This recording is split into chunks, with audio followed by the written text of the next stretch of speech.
Bonjour et bienvenue à cette capsule vidéo destinée aux enseignants. Aujourd'hui, nous allons parler de comment choisir les défis clés et passer à l'action pendant nos rencontres collaboratives. Alors, se concentrer sur les défis clés lors d'une rencontre collaborative est vraiment un élément essentiel de cette approche. Alors, tout d'abord, il faut identifier un élève et formuler le défi clé de cet élève.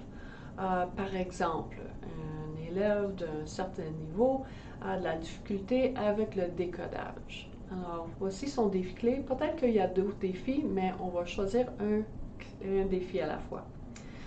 Lorsqu'on mentionne ce défi clé, les autres enseignants autour de la table et même nous-mêmes, nous allons pouvoir ajouter un élève avec le même défi lors de la discussion. Et c'est à ce moment-là que nous pouvons passer à la recherche d'idées pour adresser le défi clé et documenter les pratiques possibles. Là, on peut se référer au continuum de soutien de l'école.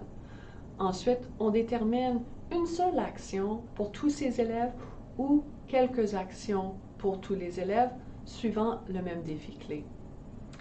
Donc, voici, on va décortiquer la méthode. Alors, étape numéro 1. Avant même la rencontre collaborative, il faut nous-mêmes identifier quelques élèves de la classe afin d'être prêts à la rencontre et formuler les défis clés de chacun. Pendant la rencontre collaborative, on va choisir un élève à la fois parmi la petite liste d'élèves que nous avons et parler de ce défi clé. Étape numéro 2. Pendant la rencontre collaborative, les enseignants autour de la table peuvent mentionner d'autres élèves avec ce même défi. Alors, ça nous permet de discuter du défi et pas nécessairement des élèves. Étape numéro 3. Pendant la rencontre collaborative, les enseignants peuvent faire une recherche d'idées afin de répondre à ce besoin chez plusieurs élèves. Et ça nous permet de créer un remue-ménage des stratégies, interventions ou accommodements pour répondre aux besoins, adresser le défi clé. Et, comme j'ai mentionné tantôt, c'est le moment propice pour utiliser le continuum de soutien de l'école.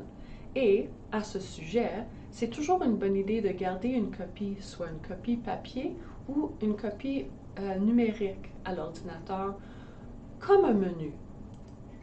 Et, la quatrième et dernière étape, vers la fin de la discussion, il faut à ce moment-là déterminer une action à entreprendre pour chaque élève.